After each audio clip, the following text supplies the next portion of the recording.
Yeah. This is live over South Saunders Street in downtown Is that Raleigh. the Earps seafood there? Is that? I know that was. No, it's no, not, because I know we had pictures earlier today of the looks like a Earps garage seafood. with those cars yeah, inside. I think you're right. But boy, they took a hit down there, didn't they? I'm guessing that's the roof over there as we move from right to left. The damage is incredible. Is Keith Baker up there? Maybe if he is, we could ask Keith to describe. He's turning on his microphone right now as we look down on some of the heavy damage in Raleigh on South Saunders Street. Keith, if you're wired up, give us a narrative from up there. Well, you know, we have just flown up on this. I really haven't had time to look around, so we can all do it together. This is a paint shop just off of South Saunders Street. I'm not sure what that building is, but the building that All right, we have problems with Keith Baker. We still have Keith? No, we don't have Keith. You there, Keith? I am here. All right, go ahead. All right. We just flew up on this, so I really haven't had time to look around and find and see exactly what's going on. Just so you can tell where we are, that's the Ray Price Harley Davidson dealership, and that it does not look like there's any damage in it, but that's a good marker. If you go back over here, there's a couple of businesses that are damaged very heavily. I believe one of them was a auto body paint shop, maybe. But this South Saunders Street, this is headed back in towards Raleigh. Raleigh police have the road blocked off in many areas back here. As we head back towards Martin Luther King, you can see that there's even more blocked off. The damage itself, I might have to try to figure out where it is. Like I said, we just flew up in here. Okay. Yeah. Is it pretty much confined to that area, Keith, of South Saunders Street? I know there were a lot of concerns that just right smack in downtown Raleigh might really take a bad hit from this storm. It does seem to, from what I can tell right now, it does seem to be confined right in this little area. Although, as we keep going, we're finding more and more smaller buildings here that have been damaged. There's a neighborhood back in here. That's Earp Seafood right there. You were talking about Earps. Yeah. That right there is Earp Seafood. Keith, we're going to take a break real quick. Yeah, we'll let you kind of get your bearings a little bit better. I apologize for coming to you. Really haven't had a chance to really survey the landscape, but you did a fine job, and we appreciate your narrative up there, Keith. We want to go to Mike Mays now over the HT Weather Center with some more information. Mike? Yeah, we're getting more and more reports of fatalities. So far, I've counted 5. Let's go to the dual Doppler 5000 radar. Of course, we've got the one in Benson that we talked about on Juniper Church Road, between Benson and Four Oaks. Now we have 2 confirmed fatalities in the Ammon-Ford area of Bladen County. So what I want to do is go farther south and take a look, because there were more fatalities in that area, and I'm trying to confirm if it was just... You'll see what I mean in a moment. Okay, so the Ammon-Ford community reports of 2 fatalities. That's in Bladen County. 1 report of a fatality in Bladenboro, which is just to the southwest of Elizabethtown. It's located right here. And also we're seeing a report of a fatality, a vehicular death on Highway 242 in the Ammon community. So far the count is 5 that we're getting, and most of them have been in the Bladen County area. And I will let you know if I hear any more, but we would not be surprised if we had more reports of fatalities and especially injuries because of the severity of the storms that we have seen. And it's just been a crazy afternoon, just for lack of a better word. And I'm also getting emails from viewers. Emailed me and said that they live on Yates Mill Pond Road, and there's a report of the Oakton subdivision there was totally devastated, according to the viewer. So many locations, and we're going to be hearing more and more about these communities that have been either devastated or totally destroyed from these tornadoes that have moved on by. But that's what I have so far, and I'll continue to follow this as we go through the evening. So 5 fatalities so far confirmed. Mike Mays, thank you very much. And one of the biggest concerns with a storm like this is power lines. We've got Scott Sutton from Progress Energy on the phone. And Scott, first of all, talk to us about the magnitude of the power outage, and also talk about downed lines. One of the biggest concerns when you talk about trees hitting power lines. Well, thank you. Yes, we're seeing significant damage across our system from this. Right now we have more than 200,000 customers without power. And if you recall, when we talked earlier in the day, it was around 20,000 and then jumped to 70,000 and now more than 200,000. So you can see how this rapid storm just left behind a wake of damage, including to power lines. What we're very concerned about is as our crews are going out, we're seeing many power lines down on the ground. And not only are they in the ground, but they're entangled in trees and perhaps pieces of people's roofs.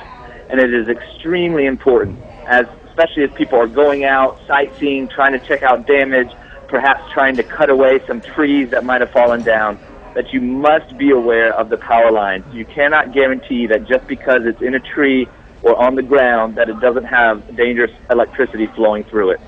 Scott, tell us what people should do if they see a power line that's down on the ground. Well, they should first of all, of course, stay a distance away, but if they do, they can report it down the power line to our same number that they call to report a power outage. And that, of course, is our 800 number, which is 800-419-6356. Scott, tell us the biggest problem areas. You said more than 200,000 Progress Energy customers are without power right now. Where are the worst spots? Well, Wake County sure took a beating, but as did other counties such as Johnston County and Cumberland County. As we continue to do outage and damage assessment, what we're seeing is it really is widespread, and there's no one area that got really spared.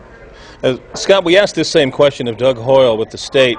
Have you received any offers of help from other states in our region?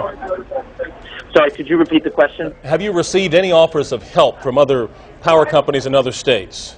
Yes, we are in discussion with our other power companies, as well as bringing in our crews from parts of the state, like western regions that did not get hit, and we'll make those calls later this afternoon and this evening. How does this compare to, say, you know, a massive ice storm or snowstorm or even a hurricane? I mean, is it on the same level in terms of your response and what you have to do?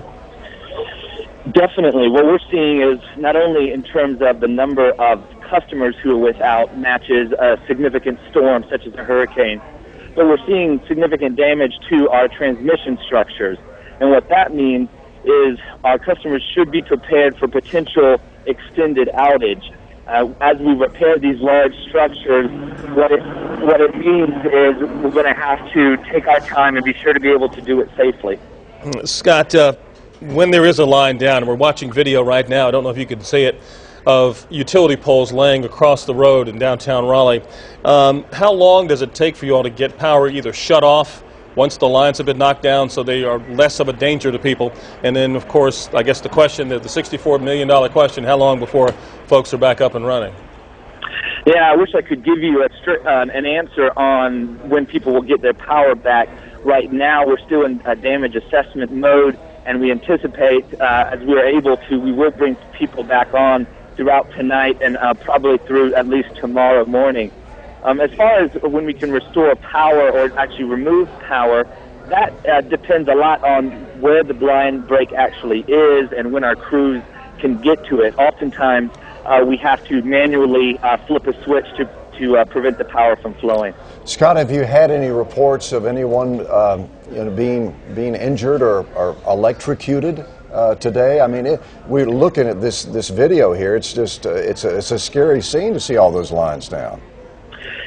It is scary, and that's why it's so important for people to just be mindful and to be safe. Thankfully, we have not had any reports of injuries due to power lines, and we want to make sure that stays the case over the next couple of days.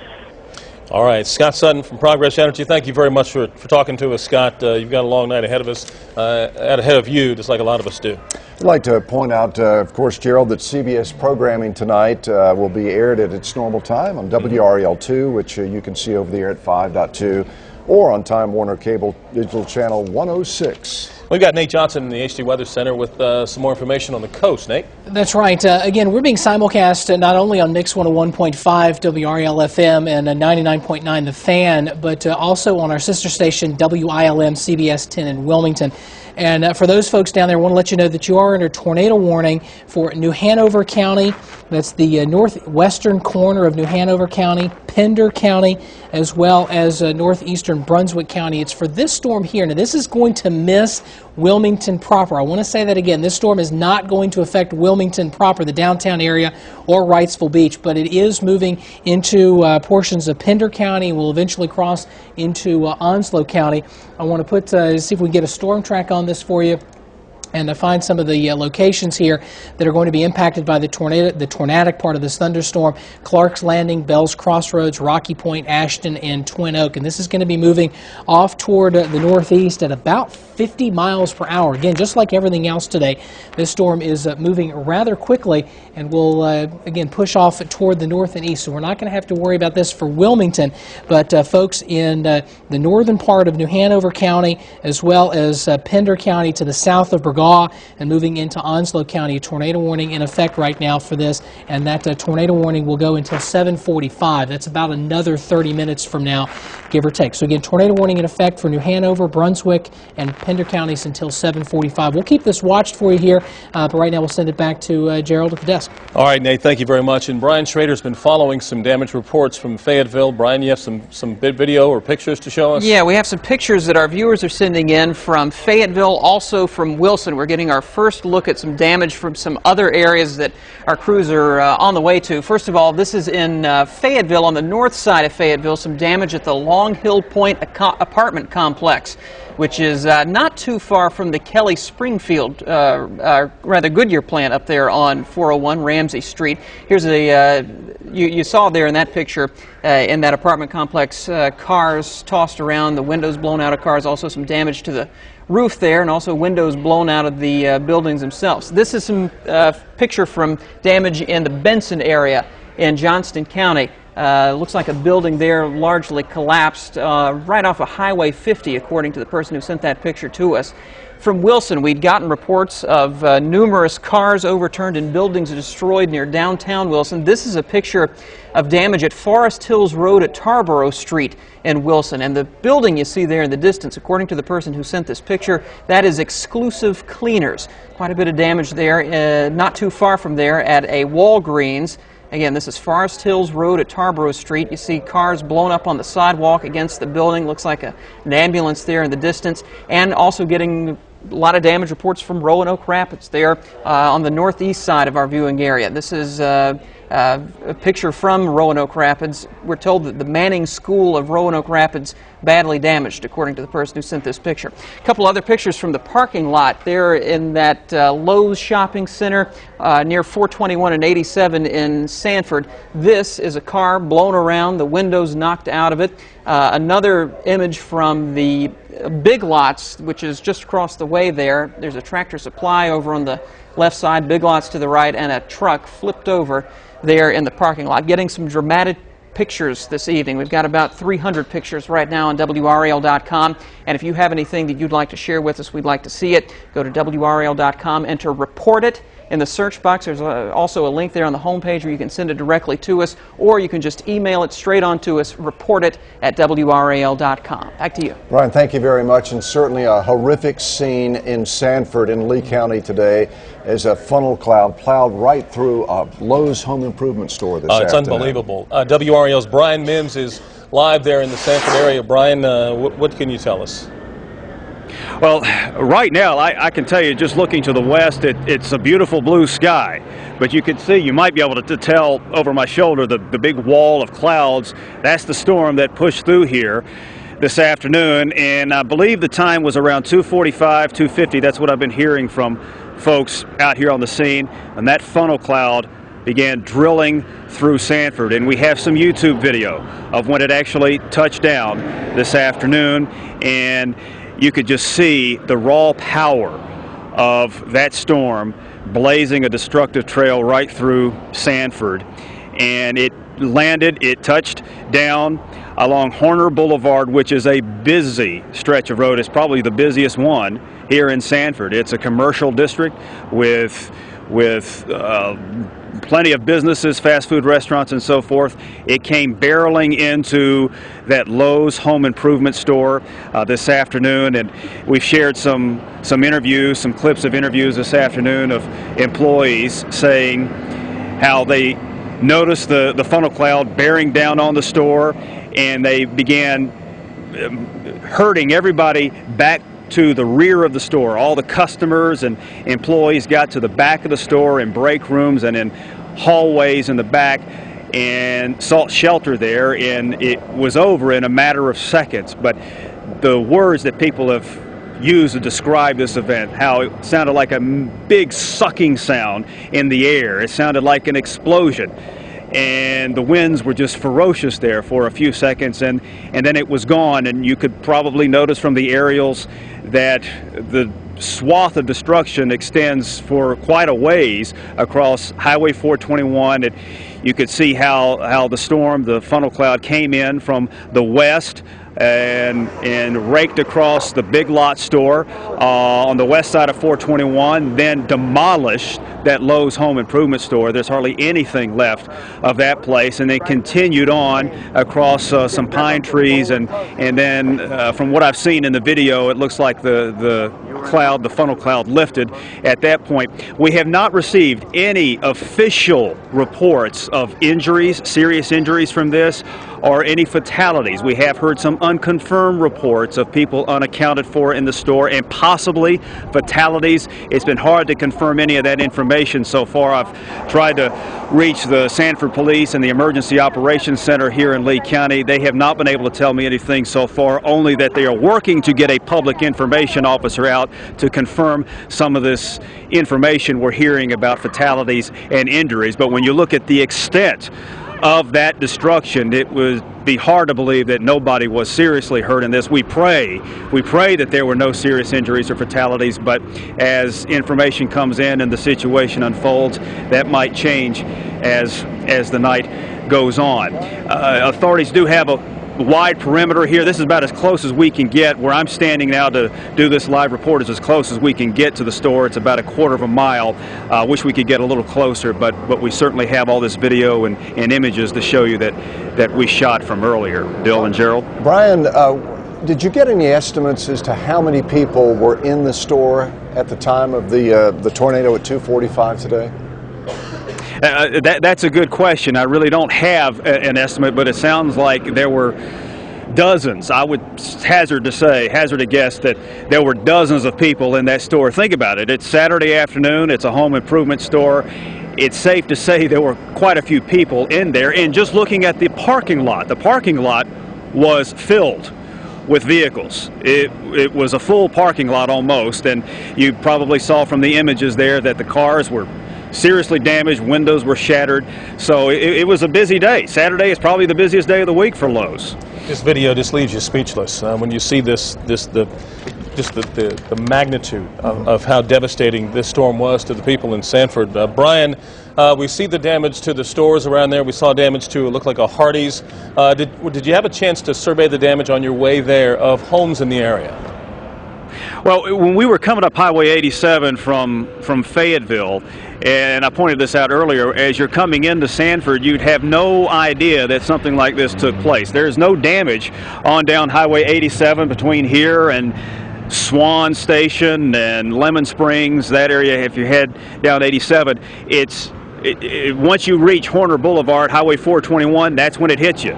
It's all very localized right here, but we have heard of reports of some extensive damage in the St. Andrews neighborhood, which is down off St. Andrews Church Road. We haven't been able to get there yet, but I have heard a number of reports of roofs blown off and extensive damage there. But along 87 between here and Fayetteville, we weren't able to see anything. All right, Brian, as far as damage. Brian Mims, thank you so much for your report from Sanford, and we'll check back with you soon, I'm sure. All right, we're going to go now to Mike Mays over in the HT Weather Center. Mike? Well, Gerald, we want to take a look at what's going on, what's left across the area. The dual Doppler 5000 radar showing the worst of the activity is down east at the coast, where there's still tornado warnings for Pender County, near Craven County. There's a pretty nasty looking storm, Jones County as well. These are all moving to the east and northeast. Now, the tornado watch has ended for parts of our area. Let's take a look at the other weather computer, Weather 13, if we can, and punch that up. Now, all the red highlighted counties are in the tornado watch until 9 o'clock, but parts of the viewing area have been excluded from that, which includes Raleigh, Harnett County, Lee County. All the counties that aren't highlighted in our area are outside of the watch, and I assume the area north and west of Raleigh will be taken out of the watch as well, because there doesn't appear to be that much in the way of threatening weather in that direction as well. The ongoing warnings, the yellow ones are severe thunderstorm warnings, the pink ones are tornado warnings. So you can see it's our friends in the far eastern county that are under the gun right now, from Williamston through Martin County and Tyrrell County, farther south for Craven, and also Jones County, and also Pender County still under a tornado warning. Now we still see some strong wind gusts behind the system, but it's not related to any thunderstorm activity. 35-mile-per-hour wind gust over the past hour in Clinton, and this is the extent of the storm system. It's not just South Carolina and North Carolina that's experiencing this. Points northward were as well. Virginia, the D.C. area, Maryland as well, up into Pennsylvania, still have tornado watches in effect. And yesterday we were talking about the widespread damage across Alabama and Mississippi and how bad it was there and the fatalities that took place, and we were under the moderate risk. At that point, I never imagined that we would have the kind of devastation that we had today. And then when it was upgraded, Bill and Gerald, to a high risk. Last time we had a high risk potential for severe weather in North Carolina was back on March 28, 1984, when we had that Red Springs tornado outbreak, is what we call it. And there were numerous fatalities with that. And unfortunately, I'm sad to say that we'll probably see a lot of fatalities from this. It's just devastating. It didn't just affect one area, which occurred back in 1984, and back in 1988 it was mainly the northern part of the state, from Raleigh over to Franklin County, Nash County, and Halifax County. But for us, it was generally everybody that was touched from the storm system today. All right, Mike, thank you very much. We'll check back with you momentarily.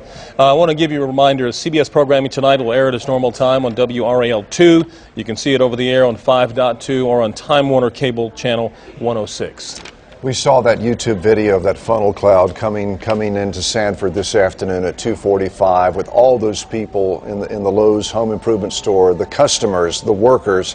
And earlier today, Brian Mims had a chance to talk to a couple of them. It's about just what it was like. Mm-hmm.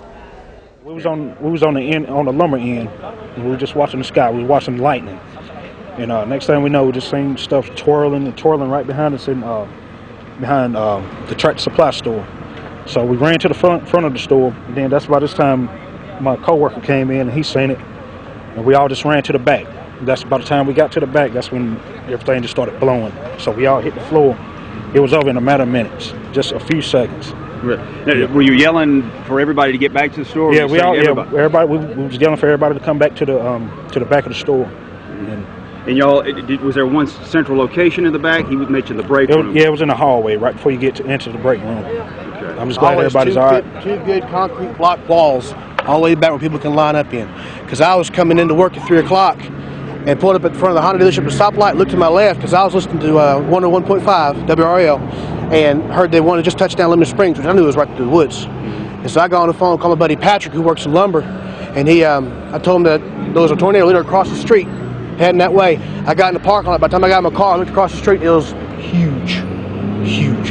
Coming behind Tractor Supply, barreled over that, and by the time I got in the store, the ceiling was going up in the air. It was in and out. And with the Lowe's crew, the management, they had everyone running to the back. Did a good job of clearing out the store as far as I'm concerned. No one was hurt. They had one guy underneath the car, but they got him out. He was okay. But any way to describe the scene when you look at it now? Just glad to be alive. Man. Lucky to be alive. It sounded like the whole world was just being sucked up into the air, literally, all around you. People screaming, kids screaming. It was crazy.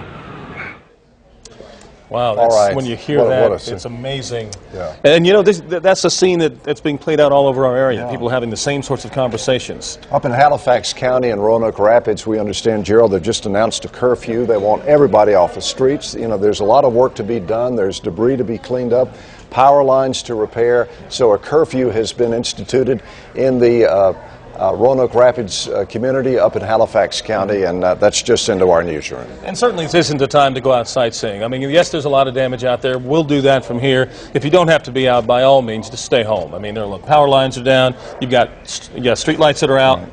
Intersections where there are no stoplights. So it's pretty much a free-for-all out there in a lot of our area. Brian Schrader has been keeping tabs on some of the damage and brings us up to date on, I mean, it's just one right after another, Brian. Really, it's so widespread that it's hard to cover all of it. That's the extent of the disaster that we've seen this afternoon. Of course, it came right through the heart of downtown Raleigh a few hours ago, and it was caught on video. Quite a few people were shooting a video of this thing. First of all, I want to show you a video that Stephen Herzog shot from downtown Raleigh. This is of the funnel cloud itself, we're told, and this, again, I guess this would be around 3:30, 4 o'clock this afternoon as that storm made its way from the south, heading over Lake Wheeler, Holly Springs, on up into the south side of downtown Raleigh. And you can just hear the wind whipping through there. And one of the issues that we were dealing with was that this was a rain-wrapped tornado. So it made it a little hard to see as it came through downtown Raleigh, but it certainly left its mark on downtown Raleigh. Let's show you some Sky 5 video shot not too long ago with quite a bit of damage on South Saunders Street. Several buildings there virtually demolished. Also, Earp Seafood, that's one of the landmark businesses there on South Saunders Street. We're told there's some heavy damage to the roof. Taking a look there at that Sky 5 video, you can just see the extent of the devastation just south of downtown Raleigh on South Saunders Street. Quite an afternoon there in the heart of Raleigh. I want to show you some pictures also that we have on WRAL.com, some of the photos that folks have sent in from downtown. This is from train tracks located there on the south side of downtown Raleigh, not too far from the Chamber of Commerce and Shaw University there on the southeast side of downtown Raleigh. You see the trees blocking the path of the train. Shaw University took quite a beating in this storm. You see the historical marker there lay on the sidewalk, a lot of tree damage, also some windows blown out of the Fleming Key dormitory on campus. This is a picture from south at Blunt Street there on the Shaw University campus, and you can see tree debris down there. A lot of pictures like that with power lines down on that side of downtown Raleigh, also trees down, making it very difficult to get around. And you also see, as we mentioned, with all the power outages, signals are out throughout much of our viewing area, so driving is a difficult thing to do this evening. It's probably best for you, really wherever you live, to just plan on staying in tonight, because it is very difficult to get around, and of course with the dangers we face from fallen power lines, emergency crews trying to get around to some of the trouble spots don't want to get in their way, and you definitely want to be safe this evening. Back to you. Brian, I wanted to mention an email I just received from Renee in the Fayetteville area. She says, I would like to share that there are dozens of power lines down around the Goodyear plant in Fayetteville, and Renee says there has been damage to Pine Forest High School, the sports complex there again, so they've got some damage there in the Fayetteville area around Pine Forest High School. We're now hearing... Yes, Brian? There's another report from Fayetteville where they are evacuating the area around Raleigh at Morganton. Okay. Same kind of problems there with problems with the trees down and power lines down, and it's a pretty big mess apparently there. Raleigh Road at Morganton Road. I received some email from folks in Fayetteville asking about damage there. We are getting reports of damage throughout Cumberland County, and we have crews in Cumberland County now shooting some video, and we're trying to get it back in. Of course, getting to these damaged spots is very difficult. Side streets are out, major roads are out. Maybe a little while, but we are working on getting some video from Fayetteville. Right. Yeah, and speaking of Fayetteville, we just learned Cumberland County, Fayetteville, state of emergency right now has been declared in both in that region. We expect to have a news briefing around 8 o'clock tonight, so we'll have that for you when we get it. Well, we do have a confirmed death now in Fayetteville in Cumberland County. I believe, Mike Mays, that would bring the death toll at this point to 6. Right. With, I guess, several of those in Bladen County. Tell us what you know about that, Mike. Okay, what we know so far, of course, the first one we heard about was in Benson on Juniper Church Road. Our photojournalist Chad Flowers' parents live on Juniper Church Road. They are okay. We're glad to hear that. But there was a report of one fatality there, and Chad says the whole road, that whole area has been devastated, in which that is probably going to be the case in many locations across our part of North Carolina.